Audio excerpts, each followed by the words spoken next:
and welcome to another edition of Long Beach Treasures. I'm your host, Harvey Keller.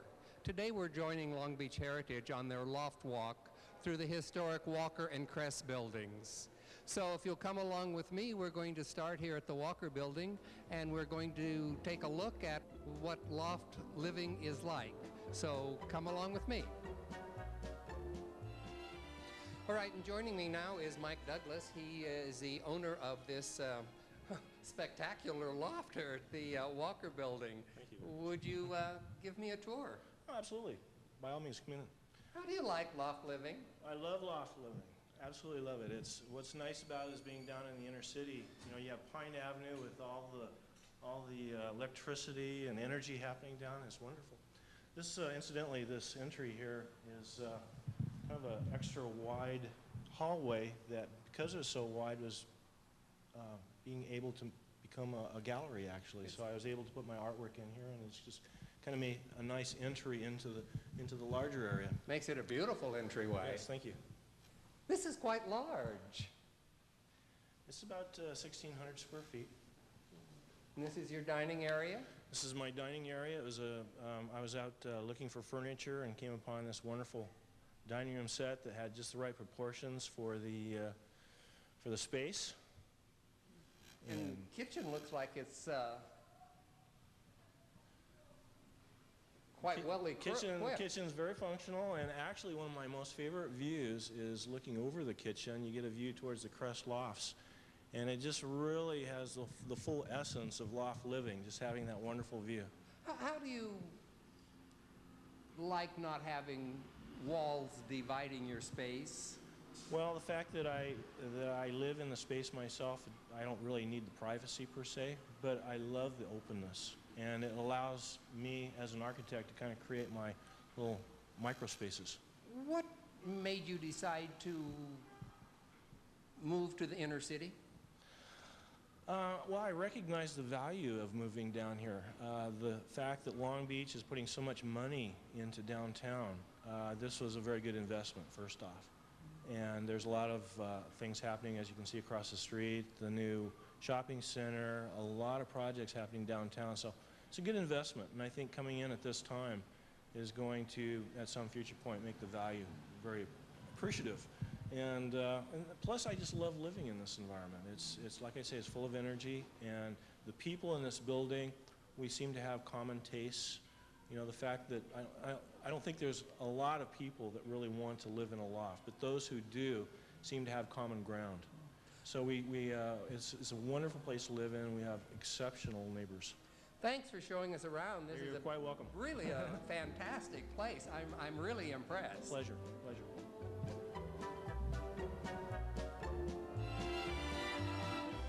Okay, joining me now is Michael Spivak, who is the owner of this soon-to-be completed loft, Yes. penthouse. Yes.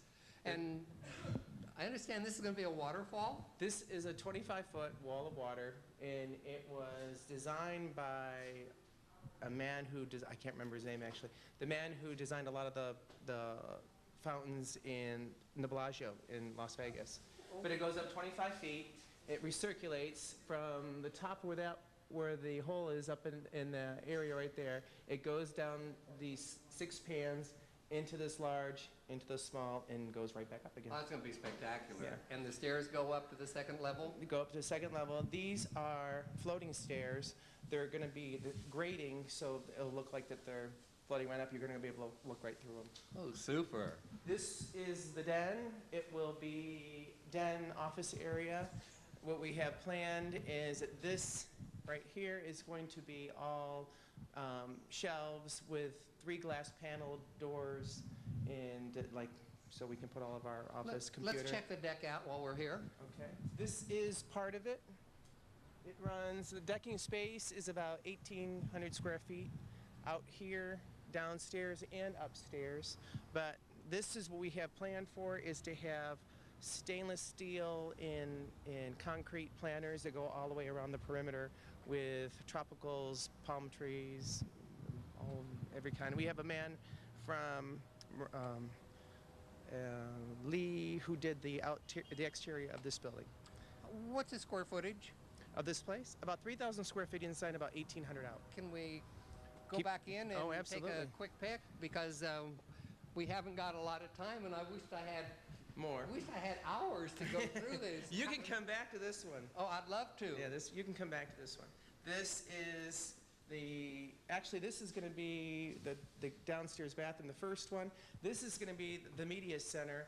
The whole place is run through this area. They're going to have the security system, and then all the AV is through here. We have 5 plasma screen TVs, and all this, every room is wired for sound. This is the kitchen. As you can see, they just started doing the floor. They're putting the cabinets in tomorrow. The floor is 2 by 2. It's called Creamy Europa. It's limestone. And actually, unfortunately, they just laid this piece right here. We built the soffit here, and there's neon light up on the upper part.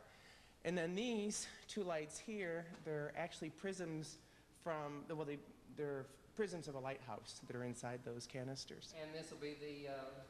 This is the living area here. This will not be here. This will be taken out. They've had to use this for the getting up and down. There'll be a plasma screen TV in here. All the AV is in the ceiling. There'll be nothing. There will not be a wire showing. That was one of the things that we wanted to make sure that there was, and that was one of the attentions to detail that we made sure of, that you won't see a wire anywhere in this place. This is going to be spectacular, and I'm going to come back when you have it finished, if you'll let me, Oh, because absolutely. I really want to see it, and I'm sure our viewers will too. Oh, do you want to go upstairs? Sure, we can take a quick tour up here. You have to watch your head. Right? Okay, now this is going to be the master bedroom? Master bedroom, this living area here, we're having a custom bed made in LA, and it's going to be glass and maple. There'll be a plasma screen TV here. The fireplace is done with blue imperial marble, and Is that gas? it will be gas. And then we're going to have built-in cupboards here, another refrigerator up here, so we're not going to have to go up and down, up and down. And our closets haven't been done yet. The 2 closets here. And we've made niches in for artwork. There's going to be a piece of art there. The bathroom's kind of spectacular. They have the shower. When Bill told me, it took 375 feet of copper piping to make this. I wasn't surprised now that I see it. What are all the knobs for? All the knobs are to work it. Everything's got a knob. The 2 exterior knobs are for the heat, to control the temperature. And then each knob is for one of these. These are rainforest shower heads, and then you have the 2 shower heads on the sides, and then the 2 main showers there, and then the pulsating ones on the side. And it looks like this is a very small bathtub over here. Oh, it looks like a very small bathtub. bathtub for one. It is Looks actually like a group tub. Actually, I think they said it's a 150-gallon tub, and they've got a built-in heater in it. This is kind of spectacular having the windows out here. And we're going to have a plasma screen put in here, an LCD sharp. And as you can see, well, they're starting to drill the holes now for this. Every room has a speakers, and it's hooked up to the central system. And when's your completion date? We're moving in April 25th. So in May or June, I can come back May or and June, I can get a complete tour. You'll get a of complete tour with all the furniture in it. Oh, hey, great. Thanks. Thank you very much. And don't go away, because we'll be right back with more Long Beach Treasures.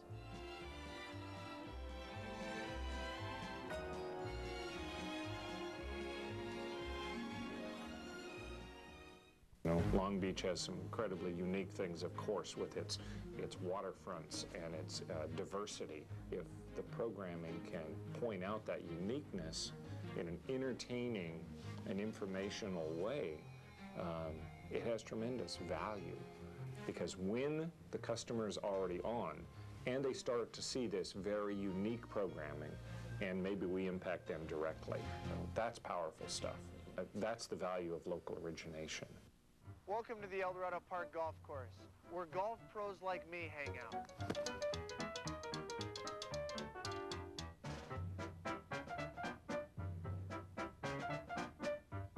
I can never count on my putting.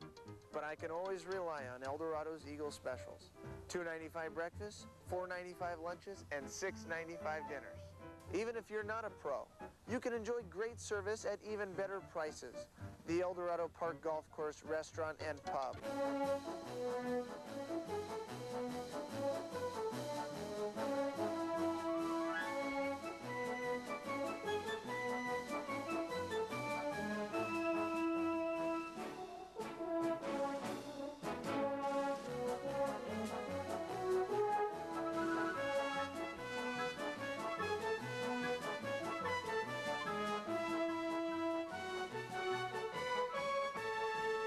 Today we're going to be having Safe Kids program sponsored by our chapter of the American Red Cross, and our youth actually runs this program. We're going to have about 100 kids, and what we do is we teach them about fire safety, water safety, what do you do in case of an emergency. If something dangerous does happen, we need to make sure that they know how to handle it when they're in the situation. I've been volunteering for maybe 2 years now, but I really wish I could have started volunteering a long time ago. We just love volunteering. That's one of the most important things. All right, here we're in another loft here at the Walker Building, and joining me is the owner, Mel, and your last name is? Wong. Wong. Mr. Wong, would you take me through your unit? It looks spectacular. Be happy to. I'd like to have my wife join us as well. Vicki? And this is Vicki. Hi, Vicki. Yep. Hi, Vicki. Nice to meet you. Let's go and see your unit. This is an entryway that we were somewhat concerned about when we first designed it. We were concerned about possibly the lack of space, but as it was finished, we discovered that, gosh, it was really quite an open area for us. It turned out really nice. What's your square footage? 1710. Wow. So it's a pretty good size. Beautiful here. And we built up our bedroom area. We created some storage space underneath, as all lofts lack storage space, so we were So able to... you've created a little privacy here in the bedroom area. Yes. If you'd like, you can come up. All right. Beautiful floors. The floors are bamboo. Oh, that's bamboo. Mm-hmm. Oh. And you can see it actually looks like a bedroom. It does indeed. A very comfortable one. Yes. What made you decide to live in a loft? You know, it was a situation where my son, my youngest child, my son was graduating from high school, and I already had a daughter in college, and my wife and I really wanted to do something different. We've lived for the last 10 years in Villa Park out in Orange County. Oh, And so we wanted to make a change, and my wife found these lofts over the internet, so we came, and within 2 hours we bought. You made a drastic change. We made a drastic change, and we don't regret it a bit. Let's go down and look at some of the rest of the house. Okay?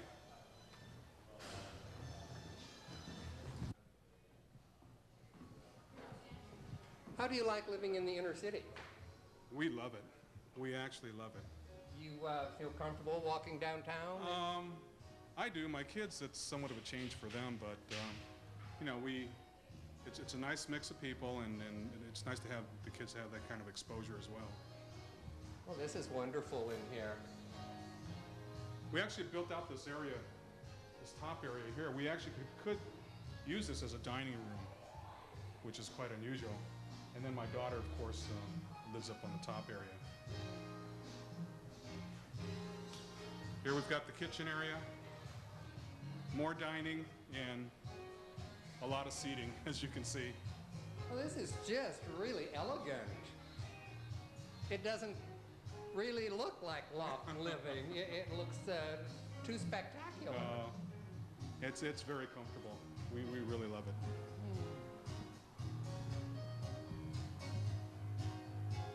How many units are there in the building, do you know? You know, I believe there are 49. And they're all sold. Yes, they're all sold. Wow, that's quite remarkable. Well, I want to thank you for letting us see your beautiful Pleasure, home, my and pleasure. good luck. Thank you very much. Okay, when we come back, we're going to be going over to the Crest building, so stay tuned.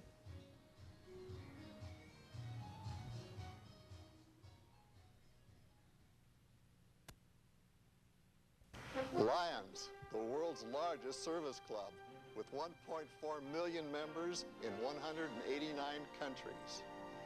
Our downtown Long Beach Lions enjoy weekly luncheon meetings with great programs. Serving cheerfully is my motto, helping with the Children's Eye Clinic, Boys and Girls Clubs, Long Beach Junior Concert Band, and eye exams and glasses for those in need. New members are welcome. Charter Pipeline is your ticket to high-speed internet access. Surf the internet, use your telephone, watch TV, all at the same time. Use your existing cable lines to download email, large files, or pictures in a flash. It's always on, so there's no time wasted like with dial-up. Come to our office and get the Charter Pipeline self-install kit and save on installation. When added to your existing digital package, prices can start as low as $20 monthly. For information, call 1-866-499-8080. Your best friend deserves the best. Introducing the DVD, Train Your Dog, the positive, gentle method. Learn how to train your dog with love, not fear. See how top trainers achieve amazing results, giving lots of praise and rewarding with treats. It really works. Yes. Have fun with DVD menus. Click anywhere, watch how the pros do it, then practice yourself. Your dog will love you for it. Purchase Train Your Dog DVD online. Log on to trainyourdog.tv and order now. trainyourdog.tv. Since 1955, Los Altos Little League has provided a program for the youths of Long Beach. The program has grown from 50 kids to nearly 600 boys and girls, ranging in age from 5 to 18. But your financial support is needed to achieve our goal of providing balanced development of our youths. Your contribution will help our effort of teaching teamwork, sportsmanship, competitive spirit, and most importantly, provide fun while mentoring our future leaders. Call 493-7085 to invest in the future.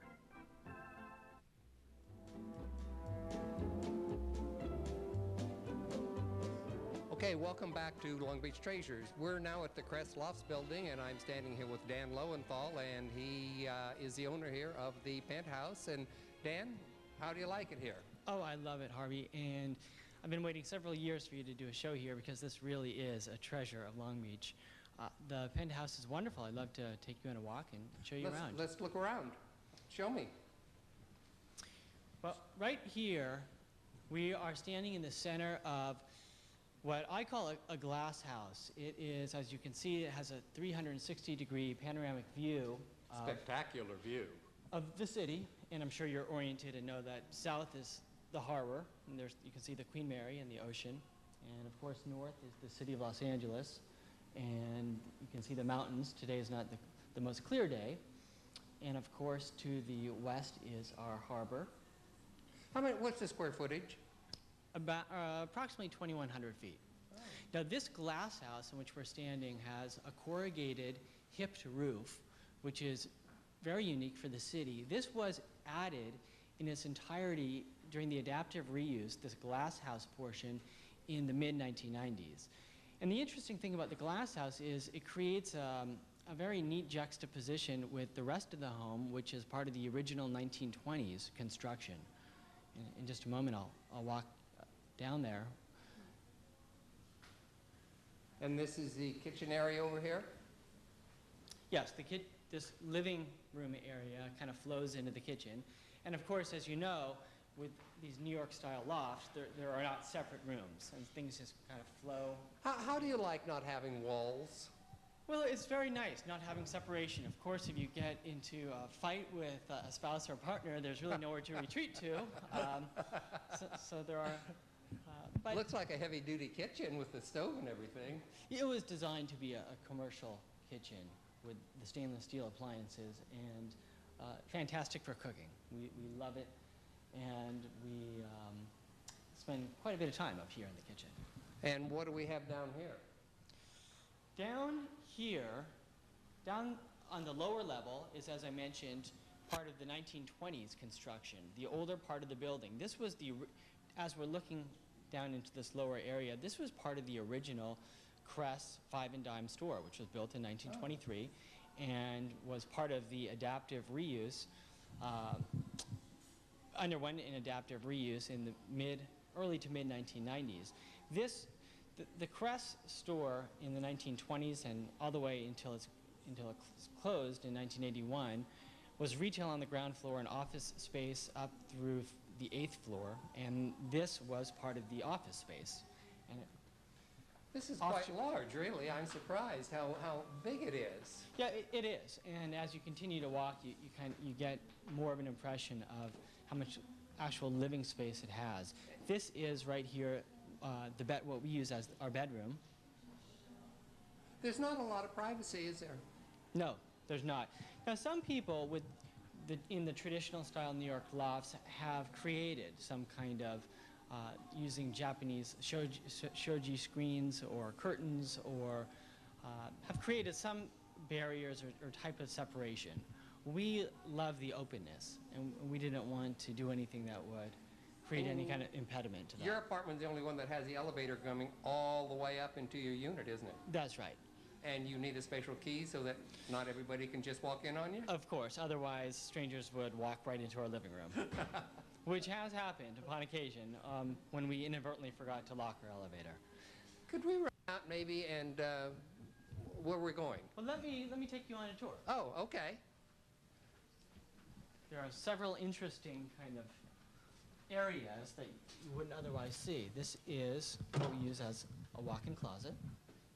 Large. Very large. And of course, you're noticing that there are the exposed ducts Right. and beams and original red brick throughout. Down here is the master bathroom, which has a very nice dual shower and a jacuzzi, which is quite wonderful. In the evenings when the sun goes down, there's a beautiful view of the harbor and the sunset.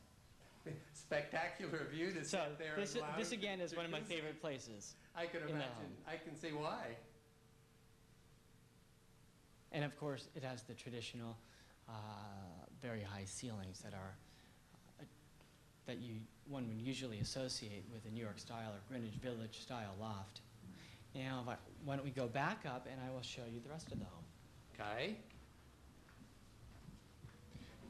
You have views everywhere you look. There's a neat view. Yeah, that's one of the neatest things about the home, that not only in the glass home, but wherever you are, you have an ability to see pretty much a panoramic picture of Long Beach in the area. Now I'm taking you back toward what we use as our front door, which is the elevator. As you mentioned, the elevator, we have private elevator access, which we use a key for. Oh, you have. Of course, this is, I'm not sure if the camera can capture it because of the glaring sun, but that's looking west onto the Desmond Bridge and the harbor and the rest of the downtown area. And if this is what Suja and I use as an office area. And this is a guest bathroom. Oh, so you have 2 baths up here. Yes. And now, why don't I take you outside to, I keep saying that the different areas are my favorite part of the home, but this really is my favorite part of the home. And that is the outside, the rooftop. Now, one thing I want to point out is our doggy door. We have a Weimaraner who is 80 pounds, and we love her, and the doggy door makes our lives much easier because she can come in and out, and as you can see, she has a little mini yard on top of this building. Oh, this would be a great place to entertain, just to have a relax and just look around. It's very, very nice at the end of a workday to come home and sit down and have a glass of wine or a beer and look out over the harbor and watch the sunset. This really is, we feel like we've achieved a state of tranquility in the middle of downtown Long Beach, which is pretty unique and rare and really wonderful. And you really don't hear the traffic noises up here all that much, do you? Not at all, not at all. Let me show you, this rooftop deck actually wraps around. As you can see, looking east is the brand new City Place.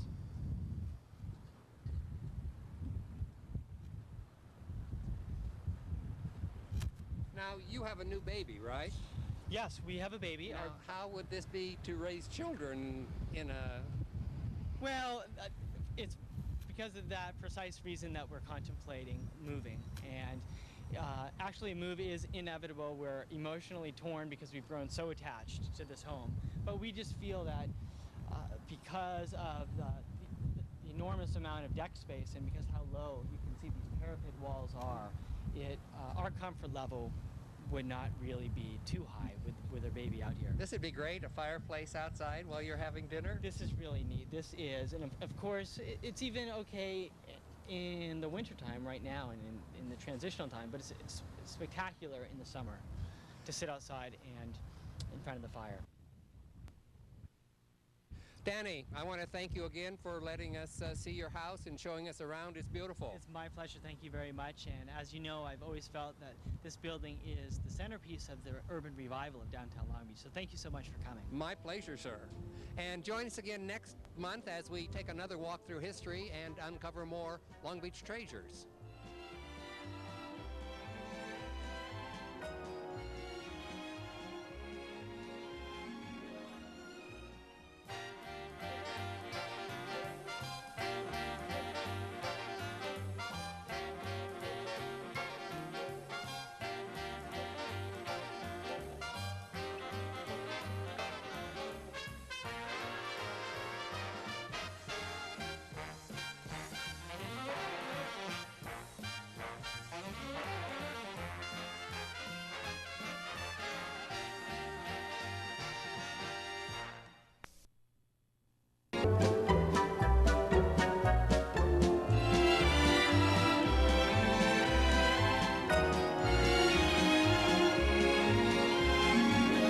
Hello and welcome to another edition of Long Beach Treasures. I'm your host, Harvey Keller. Today we're going to be taking a tour of St. Anthony's Catholic Church. This is the Mother Church of Catholicism in Long Beach. And joining me today is Father Richard Krettelberg, who is, I believe, the pastor here at St. Anthony's. Thank you, Father Richard, for joining me. Well, Harvey, thank you for coming to St. Anthony. We're just overjoyed that you would like to do some coverage of our wonderful church celebrating its centennial this year. And we'd like to share a little bit of our story with you. Oh, we'd love to hear it. This is a beautiful church. Now, this is the third church on this site? That's right. The first church built in 1902 is actually currently standing and was moved from this site over to 19th and Cerritos, and eventually became the parish of Our Lady of Mount Carmel. But that church used to sit right here on this corner, and when the congregation eventually outgrew the small little church, they decided to build the brick church that was constructed in 1913. And that church lasted just 21 years until the fatal 1933 earthquake. And all came tumbling down. And of course, then remarkably, within 1 year, they constructed the third church on the foundation, which we see before us here. This is the third church constructed on the foundation of the brick church, which the foundations are all still right below, and the basement of this church. Now, people who remember the new third church would not remember these spires and the mosaics, because they were added under the pastor, Monsignor Dolan, Bernie Dolan, in the 1950s. Late 40s, early 50s, they completed the spires and then added the mosaics to the front of the church. Now, what do the saints represent here along the facade of the church?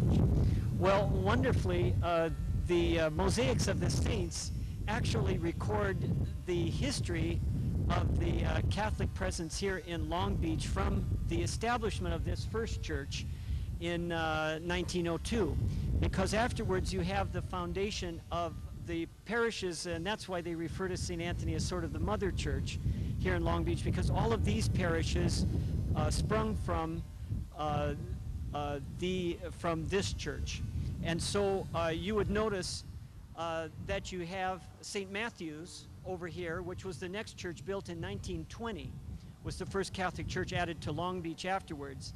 And then after that, you had, were added the other 1920s parishes, which would have been Holy Innocents and Our Lady of Mount Carmel in 23. And after that, Athanasius, Bartholomew, and Barnabas are our 30s parishes that were built then. And then in the 40s came the parishes of St. Lucy, St. Cyprian, and Our Lady of Refuge. Then after that, we have, in the 50s was built St. Cornelius. Now, St. Cornelius just barely made it on the corner there, was built in the early 50s, but poor St. Joseph and St. Maria Goretti didn't make it because the mosaics were completed before those parishes actually inaugurated. And the significance of the Blessed Mother?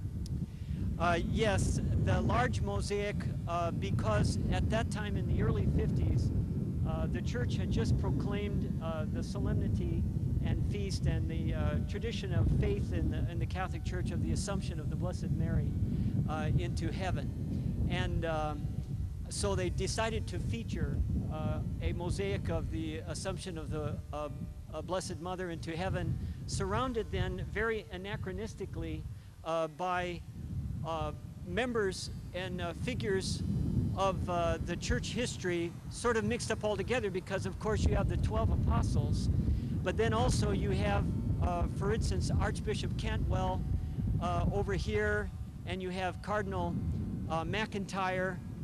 You have a very young Bishop Manning, who later became Cardinal Archbishop, Timothy Manning of Los Angeles, all who figured into the history of St. Anthony over the years. But then especially, which a lot of our viewers would remember, were the founding religious communities that played a role in the history and the establishment of our schools. And so you have the foundress and members of the Immaculate Heart community that were involved in St. Anthony's Girls' School, and also the founder and members of the Brothers of the Holy Cross, who were part and parcel. Now, Monsignor Galderon told me that's his picture sticking out right there in the corner with just the small face. Is that true? That's right, which just goes to say that this mosaic has life and is continuing. They added Monsignor Galderon's figure there in the corner as he became a very significant presence and pastor of St. Anthony for many years. The mosaic and the tiles from Italy? Yes, they were fashioned in Italy and then brought over here in the early 50s, and local artists and craftspeople actually applied the mosaic and placed it both outside here externally, and then our wonderful mosaics inside the church, which tell the life and story of St. Anthony. Could we go in and look at the mosaics inside? By all means, please come in. Okay.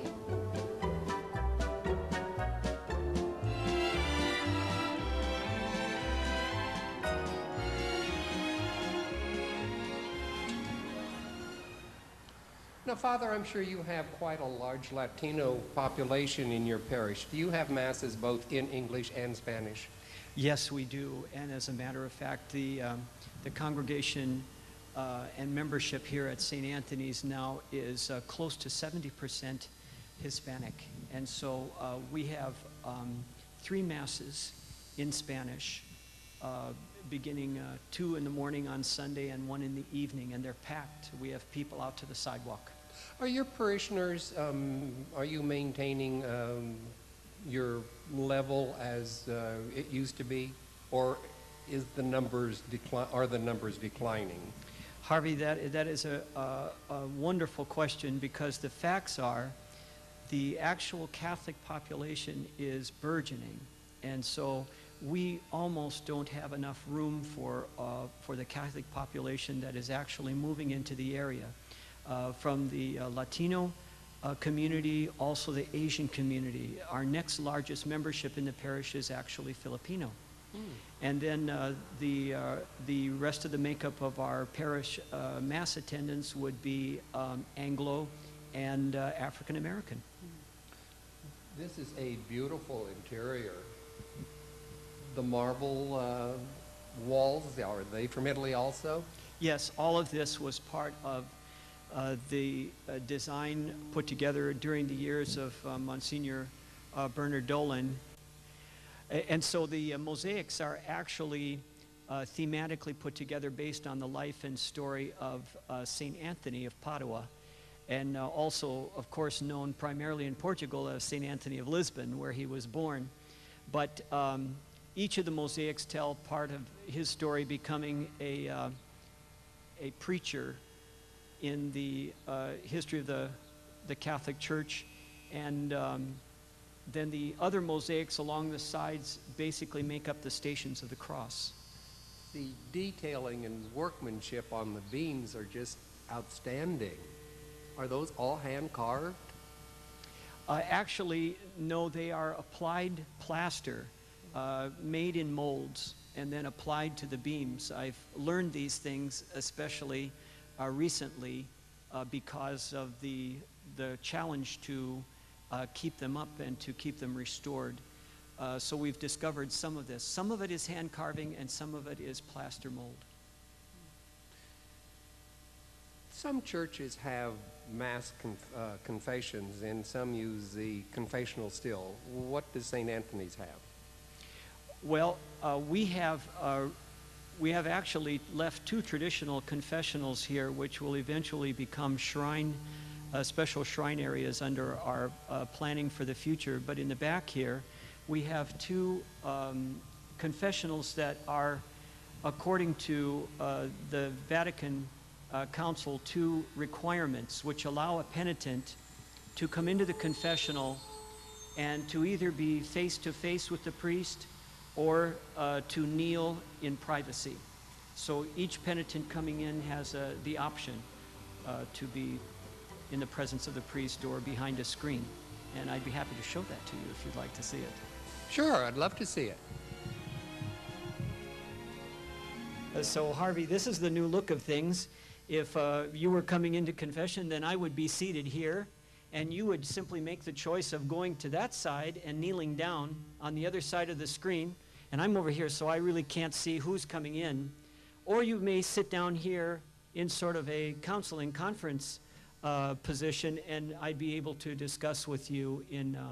and what we find is that people understand the whole, the sacrament much better, that it is really coming to encounter the Lord in a special way and to be able to examine one's life and how it's going at this point, and to put cares and concerns in the hands of the Lord in a personable way. And we find that generally speaking, our parishioners really love the new opportunity, especially our handy-capable people are able to come right in with their wheelchairs into this space and be present on either side and take advantage of the sacrament of reconciliation. And so we're very happy about that feature also. Well, Father Richard, this is not like any confessional I've ever been in before. It's unique. It is. We wanted to be welcoming and to represent really the Church's understanding of the compassion and welcome that the Church wants to communicate in the confessional and sacrament of reconciliation setting. How many does the Church hold? Comfortably, a little over 500. Uncomfortably, about 550. And do you have daily masses here? We do. We have two daily masses still. We have a 7:15 mass in the morning, and then Monsignor Gualderon continues to celebrate his noon mass every day, except Sunday. How many priests are here at St. Anthony's? Presently, we are two full-time. Father Jose Magana, newly ordained priest just of 5 years, is with me here as my principal associate and parochial vicar. And then Monsignor Gualderon is here as pastor emeritus and in retirement. But anybody who knows Monsignor Gualderon knows that he has a very active retirement. I think you wanted to go over to the rectory and show us some of the past history of the church. Yes, and I'd like to show you our new archives. All right, let's go.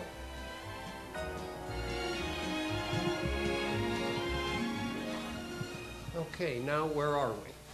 Okay, we're in St. Anthony's Rectory, the home of the priests, and this is also probably part of the new look of the church in the present time, in that most people would know that rectories, many of them hold the parish offices, and this rectory did hold the parish offices for a long time, but now we have a parish center where all our offices, and for not only the priests but the lay leadership of the parish and so forth, basically have their operations for office and everything. So we had the opportunity here at the rectory for our centennial to allow this space to become a new archives for St. Anthony Parish, and we're very excited about that. In 1903, when the church was built, this would have been really out in the sticks, wouldn't it? Yeah, very much so, and we have some pictures that pretty much show that.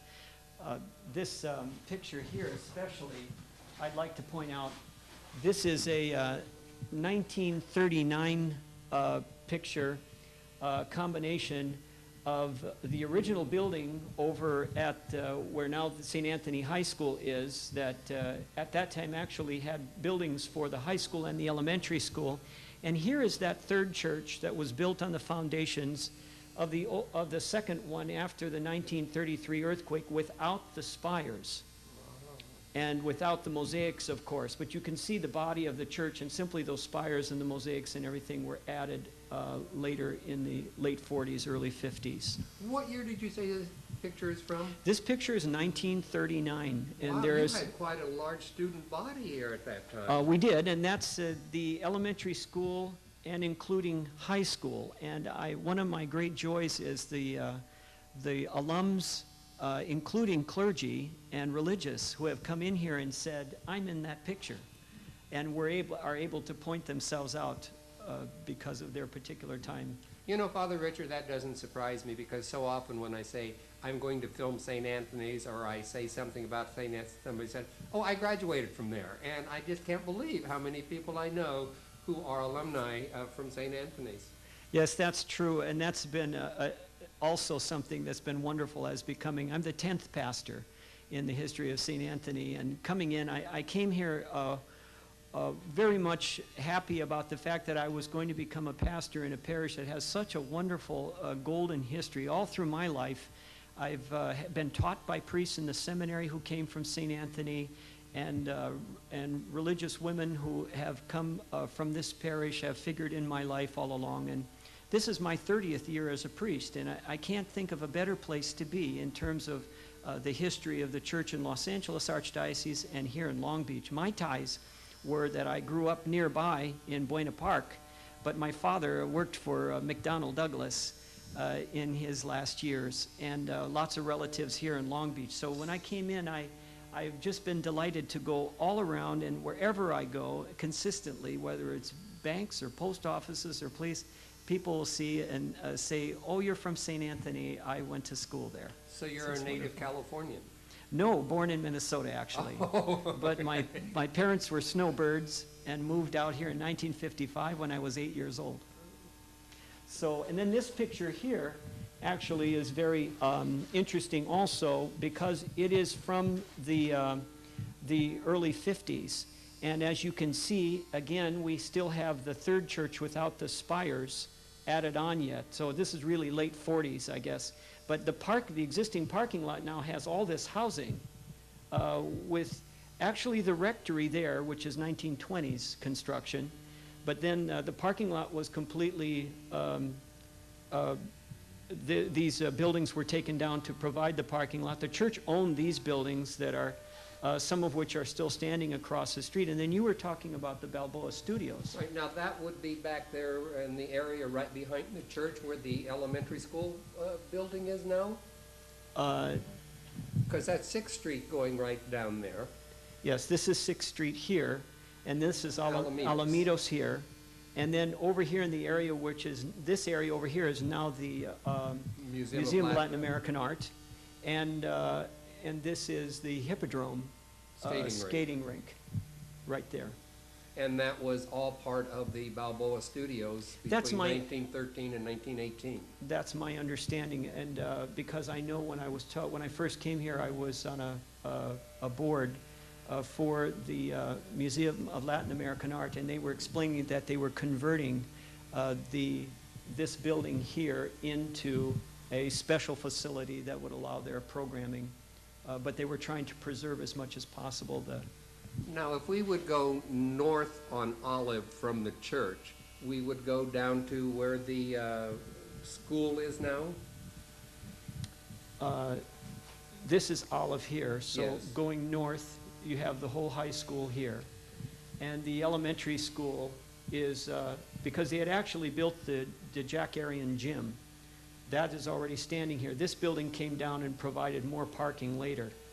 So that's vacant and become parking. But over here, they built the elementary school, which is the present brick building that sits on the corner of 5th and Alamitos. Give us some idea of what you're going to do to celebrate your 100th birthday.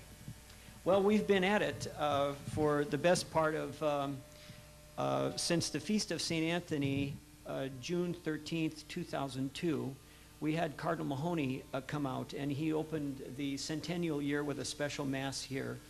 And following upon that, we had various activities.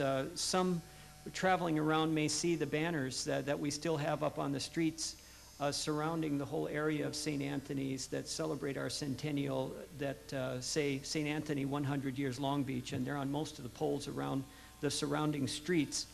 From there, we went on to, we put together a pilgrimage in the footsteps of St. Anthony that started off in Lisbon, in Portugal, and then followed through various parts of his life into Italy and places that he was significant in Italy, and especially Padua, where he wound up with and developed his tremendous preaching personal history, so well known. But then after that, we have had several events that we want to really earmark St. Anthony's 100 years. And one of those was a plan to put together a connection with our ecumenical community here in Long Beach, very important to us. I'm happy to be a member of the board of the South Coast Ecumenical Association. And we were looking for a way to say, how is it that we understand ourselves as churches trying to come together, faiths and interfaith activities that create a more unified people and community. And so wonderfully, Reverend Jenny Wagner, the chair of, or the executive director, and our current president, Dottie Weiner, who agreed that the ecumenical baptism should take place at St. Anthony for its centennial year. This will be the second event of this kind. And basically, we invite other denominations who celebrate baptism in the Christian faith to come and baptize according to their own customs and rites in our church. And that we will baptize on that day also, just to show our unity in faith and baptism. Now, I think you had mentioned to me before that some of them was going to be total immersion. Yes, that's right. Where or in the church would you have a place for total immersion? Well, we actually, up near the altar, Father Caruso, who was my immediate predecessor, one of the advancements he made for the church was to put together a more elaborate baptistry and baptismal font to include, as the Roman Catholic Church does now, include the option of total immersion, both for infants and adults. And so he built a pool to accommodate that. But I had one of our local ministers was a little doubtful that the Romans knew how to do this, so he came over and measured. But he's very satisfied and said he thinks we did a good job. We'll have to run back over to the church and see this. I would love to show you. What else would you like to tell us? Well, just as we've tried to become, to build a better relationship with the historical societies and associations in Long Beach. They've always been very supportive, but now we would like to become even more deliberate in building up that relationship and being able to offer our resources from our 100-year history.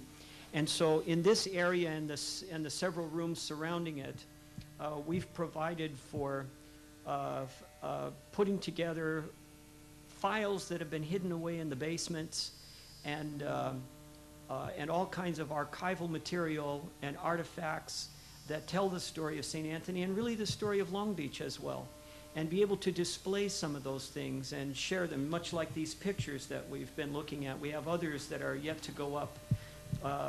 These books over here, I'd like to point out, are the original baptismal books for St. Anthony Parish and marriage books that go all the way back to 1902. Father Ramon Ferrer was the very first pastor of St. Anthony, and here are baptismal records of his, all written in his own hand. Do you have any idea what the congregation, the size of the congregation would have been in 1902? Well, actually, I believe that it started off as probably around 50 people, because these people had been going over to Wilmington to go to Mass in carriage, horse and buggy. Because there was no Catholic church in Long Beach? Because there was no Catholic church here.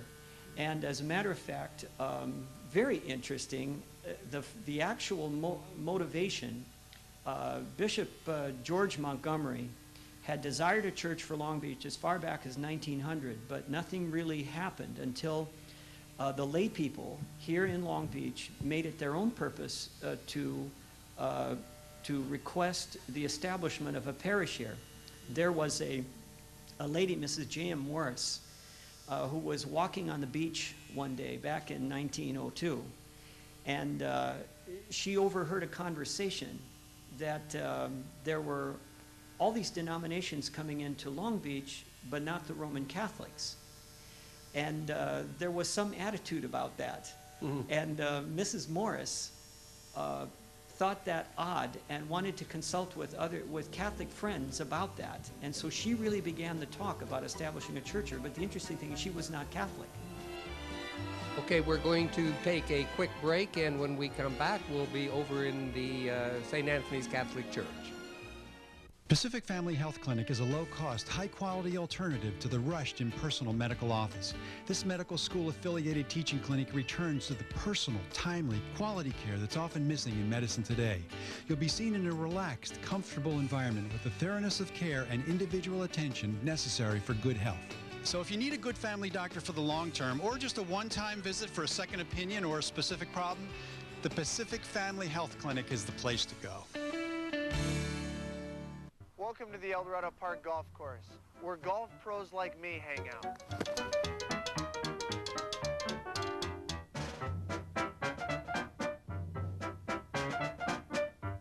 I can never count on my putting, but I can always rely on El Dorado's Eagle Specials.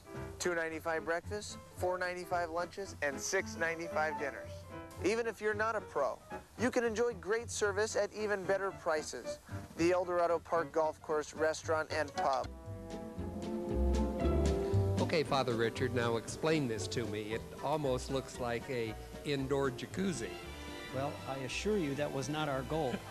But oftentimes in churches that have remodeled and offered these new baptismal fonts and areas, they're often criticized of how they turn out. But we were very fortunate in that Father Lawrence Caruso, my predecessor, when he decided to reconfigure the baptismal font, he was able to use the existing materials here to keep everything historically faithful to the art and architecture of the church. This, of course, is the baptismal font that was a part of this third church. And then we would baptize infants in the small pool here, but then branching out and adding the lower pool simply gave us the option of having the baptism of infants and adults.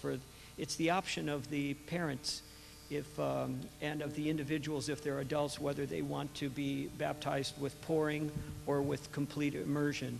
And I have to get in there too. That was going to be my next question. If it's a total immersion, you do have to get into the font or into the baptismal? Well, I suppose I have options too, but I choose to get in. I figure if I'm asking them to do it, I should get in there with them, give them a little support. And so I was able to baptize an infant here in this pool for this past Easter. and also an adult. And now for the ecumenical baptism coming up, we have, I think, now 4 denominations that will be coming on June 1st to perform this baptism according to their own rites and rituals. But according to our own tradition in the Catholic faith, we recognize the validity of these baptisms.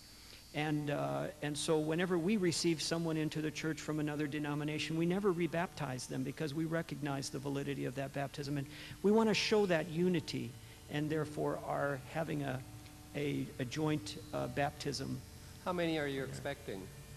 Well, we will have, for the 4 denominations or so participating, we expect that there will be as many as 8 to 10 candidates for baptism, and but then that will be multiplied by their families and friends and everything. So we'll have a pretty full church for that, and then a nice reception out in the patio afterwards. As I look at the altar, Father, the mosaic there are just as beautiful as they are outside.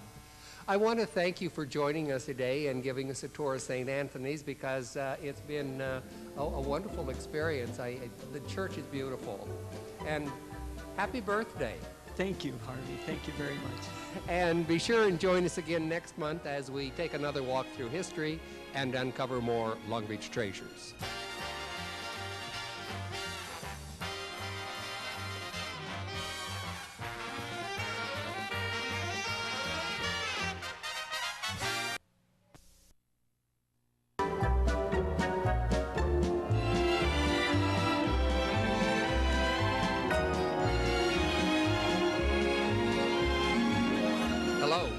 To another edition of Long Beach Treasures. I'm your host, Harvey Keller.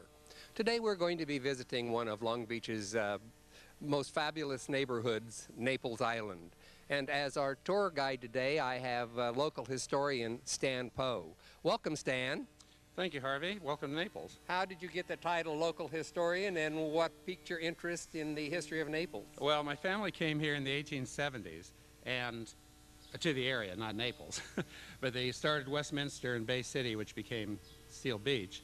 And they had always recreated over here, and I have lived here for some years, and the histories that were being written, articles weren't quite right, and I knew it. So I volunteered to write a book, which I did after some period of research, and I have since then collected everything about Naples. I've been Cultural Heritage Commission for 8 years, and now I'm ex officio forever. And I have a huge collection of Naples photographs and memorabilia and tape recordings of past residents. So that's how I became the Naples historian. You said there was something unique about your house here. What was it? Well, there were 2 building periods, really, in the early days in Naples. Naples was started in 1905 by Henry Huntington, and under the name the Naples Land Company. And in 1905 they built several stylish sort of mission revival houses, and then there was a period when there was no building going on during World War I, and then the project was sold to Sullivan and McGrath, who developed Belmont Shore, and at that time they bought Naples project also, and then they started building a lot of 1920s style houses here. This house was representative of the 1920s houses. It's Spanish colonial revival, and it was built by the architects who did the Arlington Theater in Santa Barbara. This actually is the face of the right-hand side boxes in the facade of the house is the face of the right-hand side boxes in the Arlington Theater. The stage sits down there. There's a box up there and a box down here where the garage doors are, box seats. And these stairs go up and around to the upstairs box. And then this is just a fake facade in the theater. And they used, actually this house was built first and they used this in the theater in 1930. This was started in 1927. Let's go in and look at the map you have of Old Naples. Great, come on in.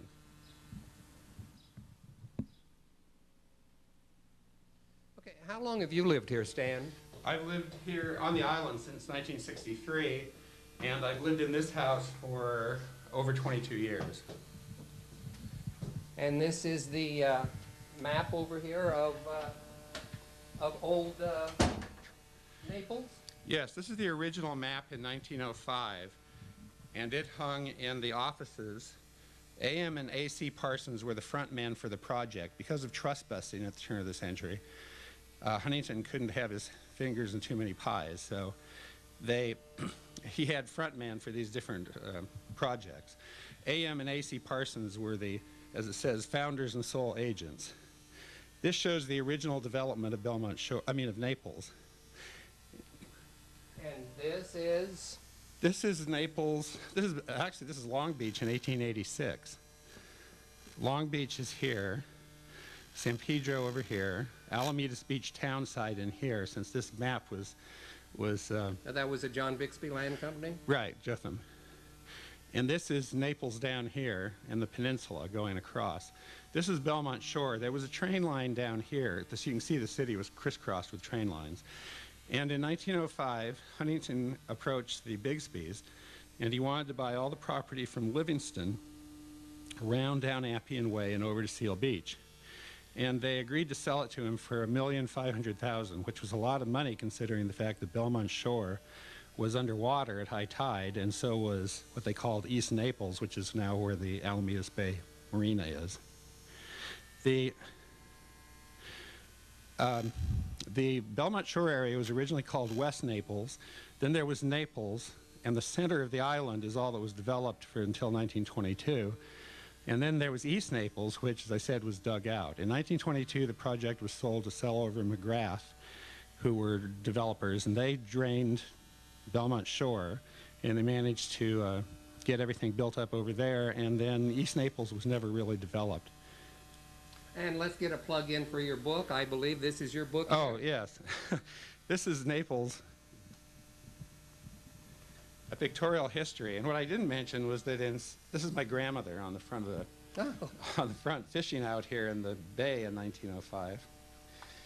And the island, or this area, was actually discovered in 1784 by Spanish coming out to try and find a port. And they looked at Long Beach, and they said everywhere they stepped or stuck a rod down, oil came out, so it was worthless. So they went over and established the port for hides over in San Pedro. And this book is now out of print, but I'm working on another one which should be out by next summer that's much expanded, because I now have access to all of the Huntington records at the Huntington Library of the project. Could we take a stroll around Naples and have you point out some of the points of interest? We sure could. Love to. Love to. Let's go.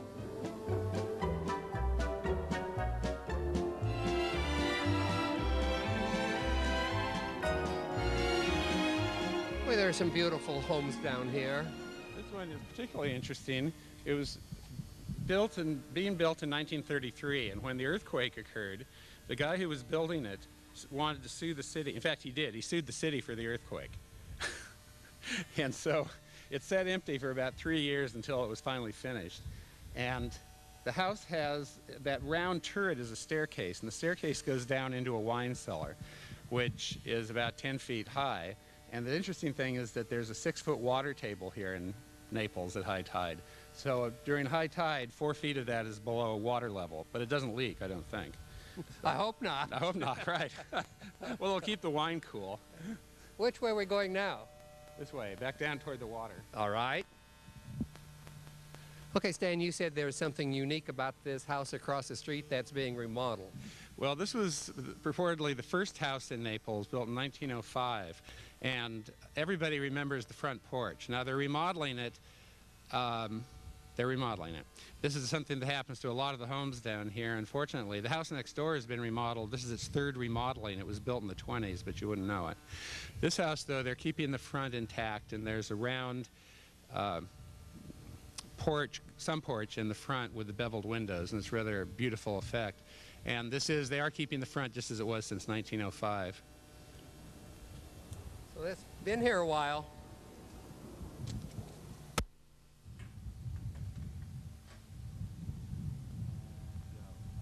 What a joy it must be to live here on the waterfront and enjoy this view every day. Well, it is. You know, We have small lots down here, but whenever you feel hemmed in, you can just walk to the end of the street and look at the ocean and realize you got a lot of territory around you with nobody on it. I see across the street, I see Chrisman's. When I lived on the peninsula many, many years ago, we used to go there many times for dinner. Right. Well, Chrisman's has been around since the 20s. The building, not that building, the building behind it. And they had to close down because of Coastal Commission regulations about 25 years ago. Now, the peninsula was developed in 1903. The Southern Pacific Line went down there, the red car, and Huntington built a big pavilion at 62nd that looked like the one in Balboa, which is still there. Ours is washed away in a storm in the 30s. This bay is actually quite deep, and in the 1870s, ships came in to pick up oyster shells from an oyster crushing plant over along the far end of the bay. And when they started developing this area, they brought gondolas and launches over from 62nd Street to show them what a wonderful place this was and entertain them. And we'll go by one of the first houses that was built down here strictly for entertaining. All right, sounds good to me. Stan, what's unique about this house? This looks like another old one. Well, this was built in 1906. And it was built really to impress the prospective buyers who would have come across on the gondolas from directly across the way, and they would have seen this house. It was built in 1906. It has both gas lights and electric lights, still has them. It has huge rooms inside and a grand staircase and a double butler's pantry. And people would be taken in here and entertained, and they used the right-hand room to write up sales contracts. And the same leaded glass lights are in it. It's been remodeled on the outside, but it hasn't been touched on the inside. It's really a charming house. And Dr. Bateman and his wife own it. They bought it just after 1955, and they've maintained it ever since. And it has, USC hosted the National Teachers Convention in 1910, and it was held, the entertainment part of it was held at this house and the gardens that used to surround it. And this is a real treasure. We're really hoping nothing will happen to this house. All right, let's move on. Okay, Stan, this house is going to be designated a historical site?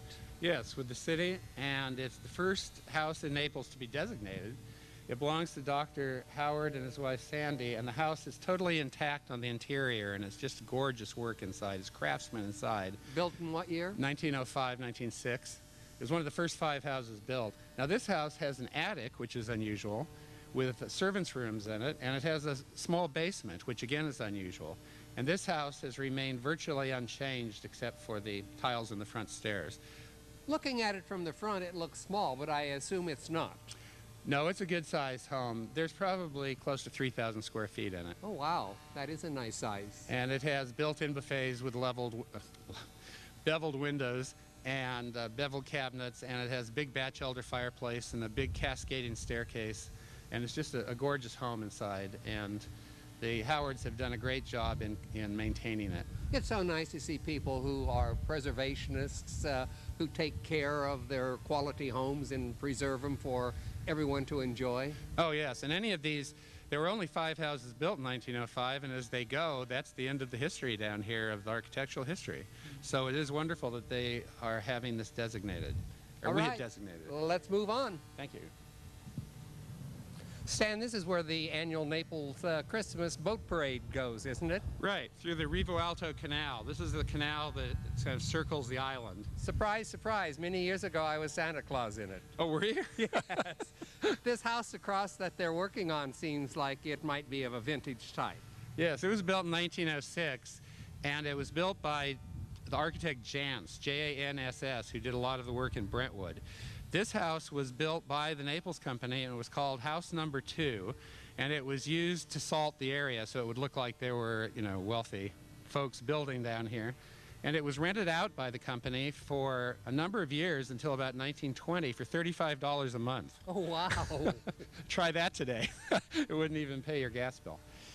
But anyway, it's a very interesting house. They've done some remodeling to it, but it's an interesting home, and it's kept the basic bones. I like the windows. Yeah, they're very interesting. Unusual. Mm-hmm. All right. You know, living on the canal wouldn't be too shabby either. It's really quiet down here. Oh, it really is. I swim the canals every day, and these boats stay pretty much covered up most of the time. People wonder if the canals are clean, and I can promise they are. I've never seen a dead fish or a dead bird in them once. You mentioned the house, the brown shingled house over there. That house was built in the 40s, or late 30s. It's a huge looking house. It's actually only 4 rooms. There's 2 rooms downstairs and 2 bedrooms up. The next section of it is for the maids and the garage. But this is probably the most photographed spot in Naples. These canals were, of course, the main feature of the area, and they had gondoliers starting in 1907 to bring people around on the trips. And they had an annual fund of $75 to pay the gondoliers.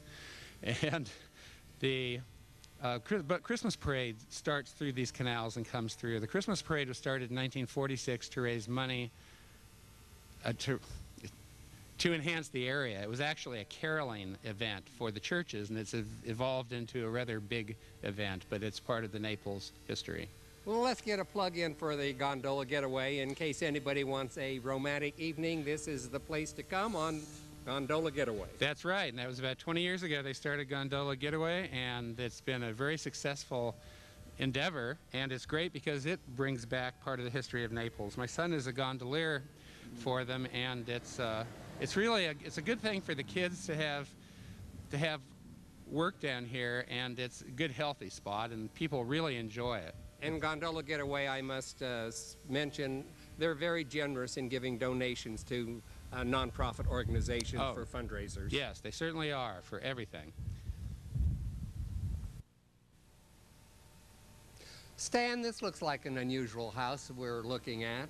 Yes, this is a very unusual house, especially for Naples, because instead of being in Mission Revival or Spanish Colonial or Italianate, it's a French Normandy style home.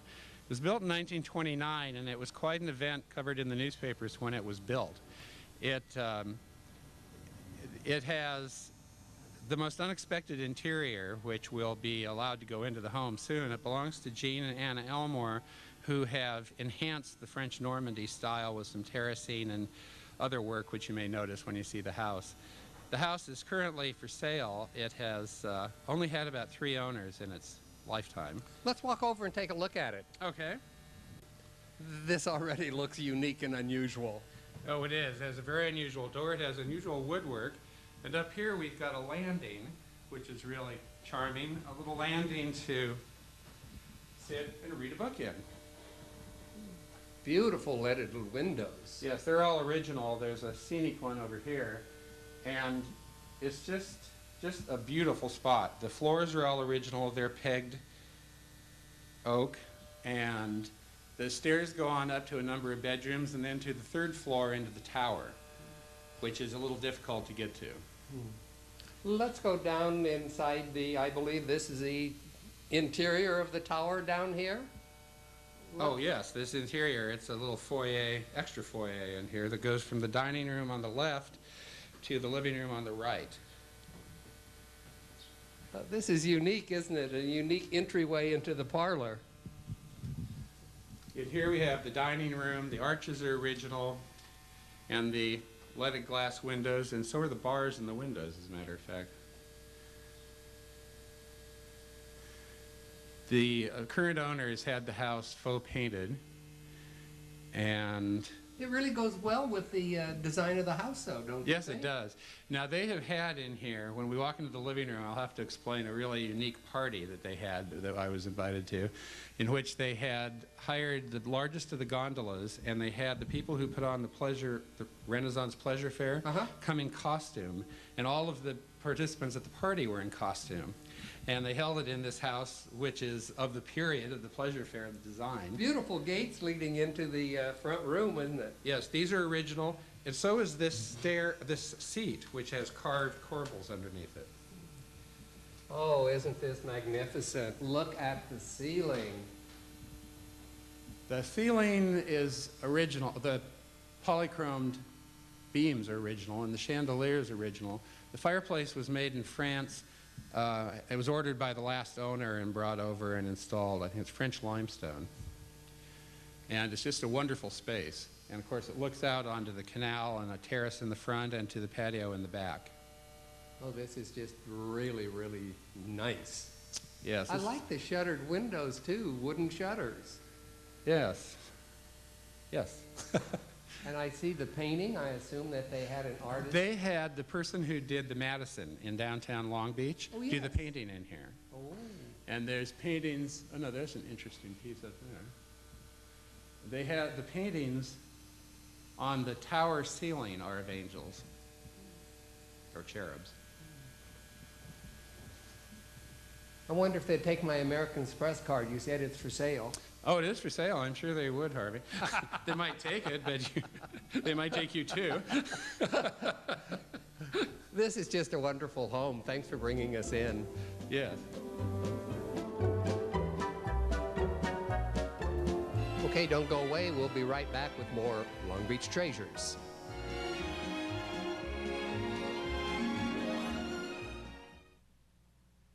What makes Polly's different? Well, first of all, his coffee is fresh roasted 1,000 miles from Seattle, so we like to have coffee that's fresher and tastes better. And we carry about 70 varieties of coffee. But the thing that I believe makes Polly's special is the people who work at Polly's. We're a neighborhood store. We're your family store. We know you, you know us. We'll take care of you. We were voted the #1 coffee house in Long Beach in the recent Press Telegram poll. Polly's Gourmet Coffee. Doesn't get any better than this. Charter Pipeline is your ticket to high-speed internet access. Surf the internet, use your telephone, watch TV, all at the same time.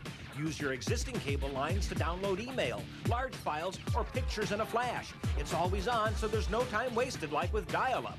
Come to our office and get the Charter Pipeline self-install kit and save on installation. When added to your existing digital package, prices can start as low as $20 monthly. For information, call 1-866-499-8080.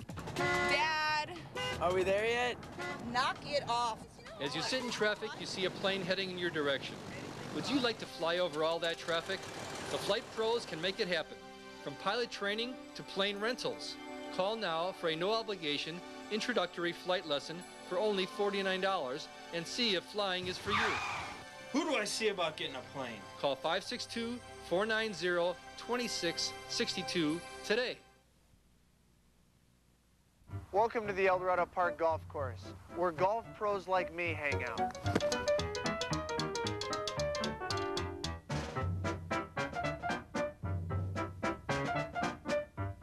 I can never count on my putting, but I can always rely on El Dorado's Eagle Specials. $2.95 breakfast, $4.95 lunches, and $6.95 dinners. Even if you're not a pro, you can enjoy great service at even better prices. The El Dorado Park Golf Course Restaurant and Pub.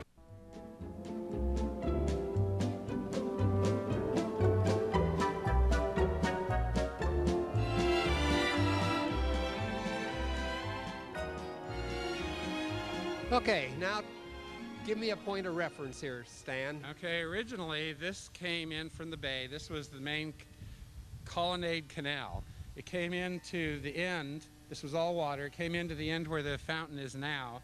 And on the left-hand side was a huge Victorian hotel called the Hotel de Napoli that was built by Myra Hershey, who was a philanthropist from LA. She built the Hollywood Hotel also, and it was in the same style. Related to the Hershey family? Related, but she didn't have her finger in any chocolates. Okay. But anyway, this is the same width as it was. The boats would come across here. This grassy area had foundations built for a Palace of the Doges that was going to become a restaurant that was never built. And the boats would come past through the foundations. It was going to be bridged over. In 1921, they decided to fill this in. And I've seen the orders for it. We had always heard that it was just filled with fill because it was a backwater. It turns out that in 1921, the orders from Huntington's company was to use the movie sets that lined both sides of the canals. Now, we had no idea that a movie was built down here, but it said they just were to push the canal, push the sets into the water, and then they would fill it up with whatever rubble they needed, and Huntington would pay for that. Wonder if that had anything to do with Balboa Studios. Well, it probably did. It probably was a Balboa Studios project. I just can't find it in the records in the book that was published about it. But this was, for years, as I said, the main entrance, and the hotel was on the left-hand side. At one time, there was a big column in the middle where the fountain is now, and it was the smoke event stack for the Hotel de Napoli. And the Hotel de Napoli never actually opened as a hotel. It had a big restaurant on the first floor. It was used for entertaining and getting people to purchase lots. They'd have a band out here. I've seen bills for the little band that would come on a little, they called it a dinky line that came from the trolley line down Ravenna. And when was it torn down? It was torn down in the early 60s, early 59 maybe. But it was purchased in 1929 and remodeled, and then of course the stock market crash came and it never reopened as a hotel. It may have been open 6 months, if that. What was it used for? Just an investment by Ms. Hershey. And it was used, the first floor was used for entertainment. The Naples Improvement Association started in 1926 and we used to meet in there and have their dinners. Now we have them at the Yacht Club. Now, Stan, I have to ask you a question. Every year when I come down here and I look at the beautiful light displays on all these beautiful homes, I always get lost. Is there a way that I can find my way out of the maze without calling 911? Well, if you think of the fountain down here is the center of a hub, or the center of a compass. The Toledo runs in from the north side, runs across, and it comes out on the island out to 2nd Street on both sides. And the street we're on continues to Ravenna, and it goes over to 2nd Street. And that's about it, because everything else turns and twists to kind of conform to the canal, and sometimes just for no reason at all. And as I said, the Naples Improvement Association was started, and people say, as when they see all the beautiful homes, they say, well, what do you need to improve about Naples? The problem is that we need to, right now we're rebuilding the seawalls, which my wife's in charge of, and several of the engineers have given thousands of hours of work down here. Weren't the bridges replaced recently? The bridges were replaced in the 70s. And it is an area that needs work because we are at 6 feet over the water level. But originally, the Naples Improvement Association was started because they were trying to get the school built, which was built in 1925 actually, but they were trying to get more services for the area down here. Go ahead. Oh, and that maybe we could go down and take a look at the... You want to walk down and look at the fountain? At the fountain just for a moment. All right, and let's go. That would be a good ending because people always use that as a focal point. All right. Stan, the little house there on the corner looks unusual. That's really a unique house. It was a World War II barracks, service barracks for the men to sleep in. And it was plopped down over here, and it has a really prominent corner, and it's really been made adorable. But that's what it started out life was as a barracks. It's probably the humblest of beginnings of any of the homes down here. And it probably is not very large. Probably not. What you see is what you get. And this is the Naples fountain. Yes, this is La Bella Fontana di Napoli. Ah. And it is sort of the center of the hub for Naples. A lot of activities develop around here. Is that soap suds in there? Those are soap suds, and every year the kids put soap suds in for different occasions. And you consider it a good soaping if the suds make it across 2nd Street. But this is the spot. At night it's lit up, and this is during the day you see nannies bringing children down here, and mothers too. And it's just the center of the area. And the original hotel was over here to the left where the apartments are. And this is one spot. If you visit Naples, start here, and you can fan out in all directions. Just remember where you came from. Well, I'll keep it in mind. And Stan, I want to thank you for the great tour of Naples. I enjoyed it. Thank you. I'm glad you came down, Harvey. And join us again next month as we take another walk through history and uncover more Long Beach treasures.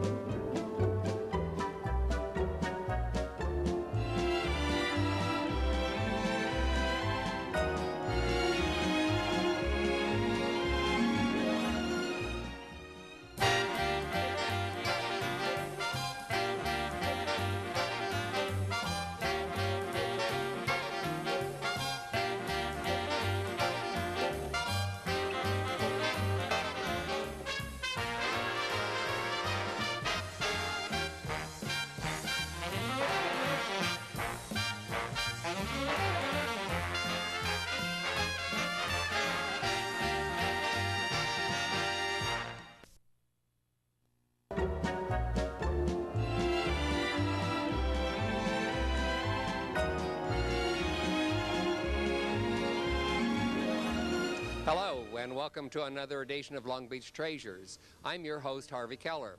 Today we're going to be going through St. Luke's Episcopal Church, and our tour guide today is going to be Dwayne Custer. Dwayne, thank you for joining me today, and what's your title? Well, thank you very much for having us, and welcome to St. Luke's Episcopal Church. I am officially the verger, V-E-R-G-E-R, of the church, which means I conduct tours and I lead all of the processions and help with the priest in planning the ceremony that goes on in the church. All right, let's go on a tour then, if that's your expertise. First, what I'd like you to notice is that the church is built as a monastery would have been built many centuries ago. It has a medieval look to it. It's a medieval look, and we have here, of course, a patio area, and this would be the church building in the old times, and then there'd be places where the monks would eat, there'd be places where they would sleep and also work. That would make the four sides then of the church. Now, of course, this it's church, really English Tudor revival built around a courtyard. That's right, exactly what it is. Now, did you have a lot of damage here in 1933? In 1933, of course, that was a tragic time for St. Luke's. We were all in the Depression, of course, and this building was completely destroyed, and we had to remove everything and rebuild. The building was actually finished in 1934. Now, the reason that we were able to do that is that our rector, or pastor at that time, was Barry Austin, a very influential man, particularly in the East Coast, and he was able to go and tap a few people like Eleanor Roosevelt for a few bucks, and he was able to come back here, and in 1934 this church opened in less than a year. Now, a completely new church? Completely new church as you see it now. Wow. So that was really something. I mean, we were very pleased to have been able to do that. Church services during the earthquake itself were held here on Atlantic Avenue, and the naval unit here in the downtown area where we had our naval base, they took care of coming out and doing some shoveling and stuff, so we got back into the church almost as quickly as the church was built. So we started it again in 1934. Could we go on in? Let's go on in. Are your parishioners staying the same, increasing? Well, you have to take a look at the demographics of our city here. This has, in many respects, changed considerably. Where there were houses, lots of times now there are low rental housing units and so on and so forth. I would say that there would be very few, if any, people who actually walk to the church. We all drive in. Oh. So, so it's sort of a commuter church? Well, I guess you'd have to call it that. Our congregation, of course, because there are no people in the neighborhood that much go to St. Luke's, has decreased considerably over the years. Now, is this significant of something? Is this what you do for entertainment? This is what we do for entertainment. Those of you who understand the church year realize that Holy Week, and the beginning of Holy Week is Passion Sunday, or sometimes called Palm Sunday. And the significance of the donkey, of course, is Jesus was supposed to have ridden in on the donkey, and so that's part of our procession during that particular portion of the service. We are in the narthex now, which is just simply an entry hall as you would have in your house. So why don't we go from the narthex into the nave itself. Oh, what beautiful mosaic work. All right, this there's some nice history about this. That particular baptismal font was not here originally. It was originally in the Cathedral Church of St. Paul in Los Angeles. And in the 1980s, when they had that terrible earthquake up there, St. Paul's was just irreparable. We couldn't do anything with it. It would take a several $1 million to retrofit it and so on. And so St. Paul said, well, we have a lot of valuable things here, and we have a lot of churches who need this and that. So we'll take those things that are extremely valuable, have them stored somewhere, and have a church torn down, but have a day when people could come up and say, well, we'd like to take this, or we'd like to do this. And our church had a very small baptismal font. At this time, it's used as a holy water container in the tower room. And we bid on this beautiful piece of material. It was built in 1886, I believe, 1884, 85, 86, somewhere in that area. And we purchased that and brought it down here to St. Luke's. And then our Liturgical Arts Committee, which was formed in 1979 and really controlled the rebuilding and reconstruction, bringing it up to repair and so on, we're responsible for finding people of note who could do wonderful things like this mosaic, which, by the way, was made in Italy. It's non-representational. If you look very, very carefully, you can see some doves there, and the blue, of course, represents the water for the baptism. The church starts with being baptized, and so water is very important in our church. Let's move on down here and give me an idea of what... This is beautiful, isn't it? Yes, this would be an English Tudor Revival church. It's Gothic in nature, as you can see, tall ceilings. We have lancet windows on either side, and the area actually is divided into three parts. The baptistry back here, and then as we go forward, we're going to go through what's called the nave, N-A-V-E, and we get several words from nave, as it was originally used as a word in the language. Now, is the nave the seating area here? The seating area is called the nave, and if you look up, you will see a vaulted ceiling there. And the reason it's called the nave is if you think of words that are like nave, you think maybe of navy and so on and so forth. And again, I told you about the water that is important here in the church. And you turn this building upside down, and you will get the bottom of a ship. Oh. That's why it's called a nave. Well, you know, it does look like, now that you mention it, I would never have suspected that. No, people who come in don't know that, for the most part, who are not Episcopalians. And frankly, I think some of the Episcopalians don't know it either, but that's okay. I'd like to, just for a second, if we could have a shot of these two windows here. These windows were donated by the church in memory of and in thanksgiving for the U.S. Navy, who came in and really did a number on cleaning up and getting us back on our feet and so on and so forth.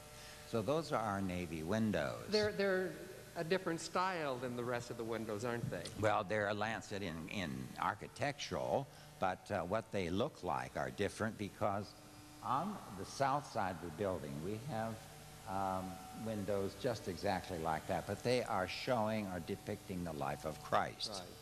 On the north side of the building, we have another set of very beautiful windows that were actually donated by various dioceses across the nation. And they were installed by the Judson Company in Los Angeles. And I just went through their studio not long ago. Yeah, it's a great place to go, and they have wonderful ideas and have helped us here at St. Luke's a great deal. Now, is this where the choir sets up here? Yeah. If you will, well, standing right here is where what we call the crossing is. If you look that direction to the back, and then to the front to the cross, and then look directly this way to the east and the north and the south, what you forms a get cross. forms a cross. It's called a cruciform form of architecture. Ah. And you'll find the cathedrals in Europe that are done that way. This is the nave. We've gone through the baptistry, and this is a screen that in the many ancient churches on the continent are actually concrete. You can't even look through them. All you can look through would be the archway here. So, you know, people who were going to the church service would, there were no seats in those cathedrals at that time. They just sat on the floor, on the dirt for the most part.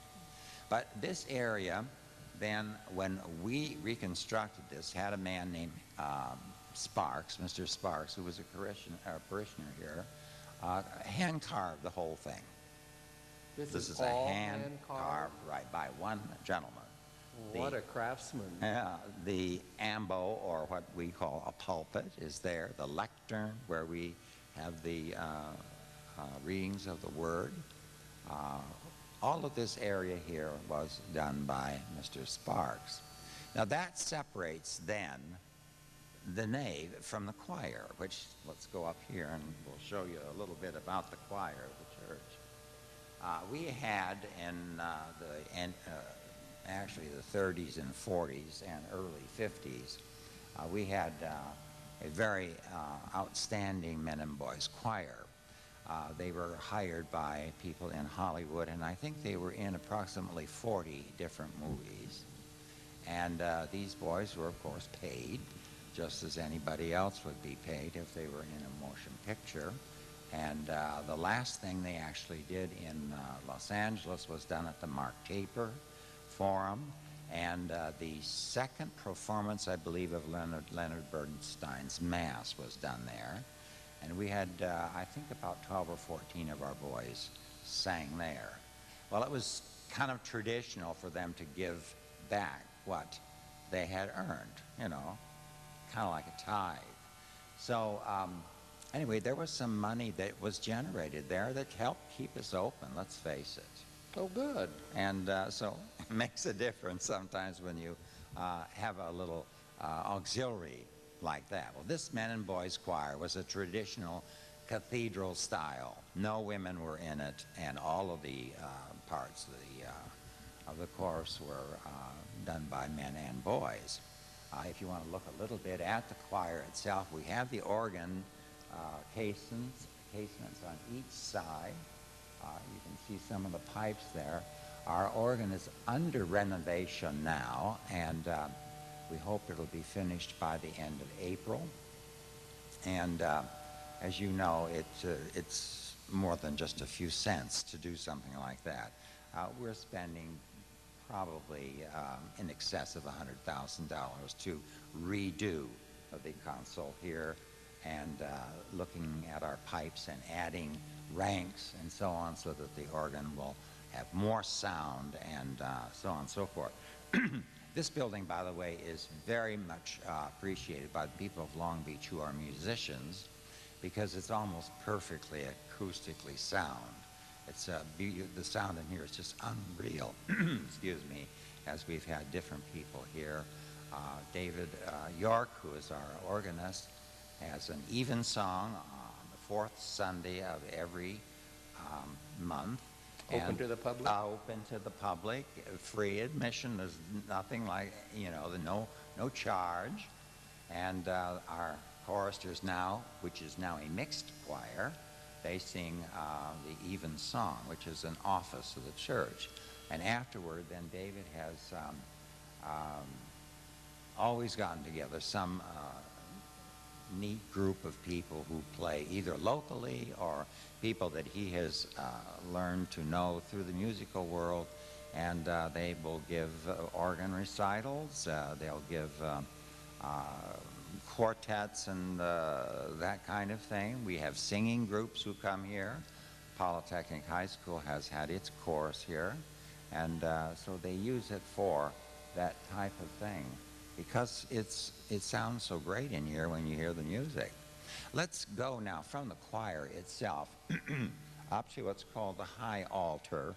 Okay, we're now walking through the choir area to the high altar, This altar is, of course, solid marble, and ordinarily, at another season of the church, we would have this covered with a Jacobean frontal in the color purple, which is the Lenten color.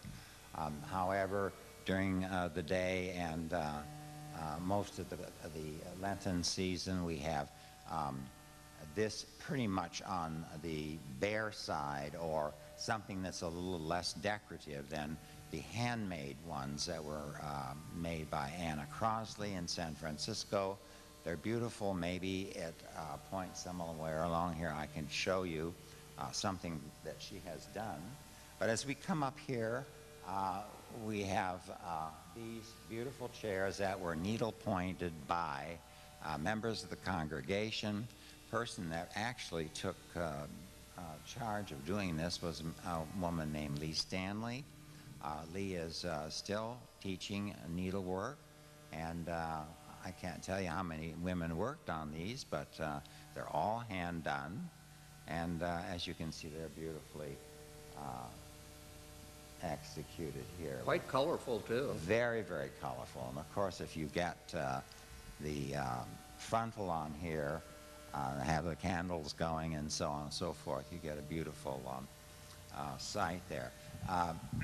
The cross itself was done by a fellow named J. Todd Campbell, and he is an artisan from Los Angeles. Is that real gold leaf? That's gold leaf, and the silver is really not silver, it's rhodium. And we have to be very careful that we keep this clean because of the smog and all that stuff that's in the air does sometimes make it a little bit difficult to keep shined. But anyway, as you can see, we have theatrical lights that will set that off just beautifully. What's the difference between an Episcopal church and a Catholic church? Okay, we are both members of what would be called the Catholic body of religion. The first one, of course, was the church at Rome. They are Roman Catholic. Our church that broke from Rome in the, let's see, 1540 something or other, I can't even remember, they became a part of the Catholic tradition also, but we are Anglo-Catholic. The Greeks, on the other side, are Greek Orthodox. They are also in the Catholic group of people. Russian Orthodox Church would also be. Now, what does Catholic mean? It means, in that case, members of a group of people who all believe in the same thing. Now, the authority of those churches is different. We don't have, for example, a pope. We do not have a pope. The highest order that we have is an archbishop, whose palaces and his church are in Canterbury, England. I don't know where the Greek Orthodox and the Russians have their headquarters, but they are not bound and determined to be with the Roman division. So that's actually the difference. We do the Mass the same way. Only communion? Yes, that would be the communion, Eucharist, Mass, Holy Supper, you know, they're all the same. And if you're a member of this Catholic body, well, that's what you do. We have various ways we do it, but essentially it's the Lord's Supper is what it is. Now, you have a lot of public programs here at the church. Give us an idea of some of the programs that you sponsor. Okay, we're essentially being a downtown church means that we have to serve the downtown. That's what we're here for, and that's what the church is here for. We have a wonderful program. It's an outreach program for the poor and the hungry. We serve luncheon here on every other Saturday, I think, 2 Saturdays a month, and then 2 other churches come and use our facility and feed the hungry that come. We have up to 200 people sometimes just waiting for the doors to open so they can have a healthy, good lunch. In addition to that, we do have food in the office in sacks, lunches. And until we run out during the week, we have sacks of lunches over there, and people can come and get those for nothing. And in addition to that, we have a clothing department where people can come and pick up a sweater if they need it and they're cold, or if they need shoes and whatever. These are all donated by various people in the community. The Assistance League of Long Beach has been very, very helpful in having things sent over here for to be given away, of course. And that's the kind of the way we get actually the things that we give away. Now, I came here one time with a group of people, and we came to a spatial program I think you have every year? Yes. Mm-hmm. It's well known. It's very well known here in Southern California, if not elsewhere. It's the Medieval Brass Rubbing Center, and we're open between 6 or 8 weeks during the fall season. And we have replicas of brasses that are actually in churches, in the floors of churches in England. And I think we have, I think, probably between 30 and 50 brasses. I still have my brass rubbing hanging in my home. Yeah, it's really wonderful because kids come down here. We have served, you cannot believe the number of people that I have taken in this church and just shown the church because of the art, not of anything else. I mean, we're not trying to proselytize anybody. Now, the time I came down, we also had high tea. Do you still have high tea? Yes, the teas are also available, and ladies' clubs come down here, and groups of people who just want to have a birthday party or something like that come down here, and we have an authentic tea for them. And then they, at that time, may also have an opportunity to go through the church if they would like to do so. It's not a requirement at all. How about we go out and look at the courtyard? This one on the side Yes. here, sure. One thing I did not mention is that we have a wonderful program for showers. We have 2 showers because we have a gym in back. That was built when the church was going to have a traditional school here. Do you have a school here, by the way? No, we don't have a school. We tried to start one a number of years back, but it just didn't work in this area, which is really too bad because many people need to have child care and a school down here, but it just didn't work out that way. So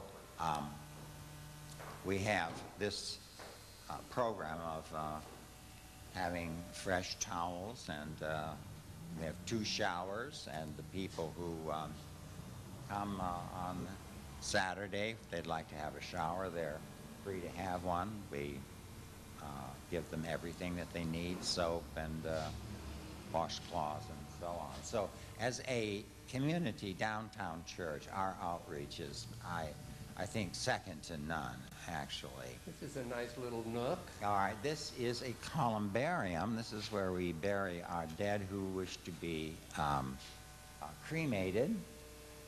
That is the stained glass window there is donated by someone just to give a little more color to this lovely garden. These here. are actual burials? All right, here in the wall itself, you can see there's a cross. And the cross has large niches, is what they're called, on either side. You can put 2 people in each of the niches. And people like myself, I have a family, and I just simply bought 6 of them so that when the time comes that we were going to die, these would be ready for us, and we'd have a memorial service in the church or a Eucharistic Mass. So the little bench is just a place where you can come and remember the... People do that. It's amazing on Sunday. People will sit and meditate and think about their loved ones and so on and so forth. Actually, the garden was donated with money from the Curtis family, and so this is called the Curtis Memorial Garden. And as you see, we have lots of the spaces are not even claimed yet, but many of them have been bought, but they're not dead yet, so you could hardly put anything up. So they look a little bit bare, but you can see that there are a few. This rock that's right straight ahead is something that one can donate some money to have a small brass plaque put on the stone in memory of someone who died before the columbarium was actually built. But the people wanted some sort of a remembrance of their dead loved ones. And so this idea came up, and as you can see, we've already got 6 or 8 or so people who have bought a section of that just for the plaque itself. But they come in and they sit on the bench, and as you can see, it's a well-attended garden, and I like that idea, because if you worshiped here all your life, this would be a great place. This is a great place. I remember someone, we were on the committee also, that did this. And there was one woman on the committee said that she, her intention was, of course, to buy some columbarium niches there. And she said, you know, well, if I'm alive and some of my relatives are dead and I walk by here on a Sunday, I can say, hi, Jack, glad to have you here with me. I mean, she actually said this. I mean, I was really taken aback in a way, but isn't that great to think? That you know, it's we're out of time already, and it seems like we just got started. Dwayne, thank you so much for being our tour guide, and I thoroughly enjoyed it, and your church is beautiful. Thank you very much, and thank you for coming by and letting us show the public what we have. My pleasure, sir. Thank you very much. And be sure and join us again next month as we take another walk through history and uncover more Long Beach treasures.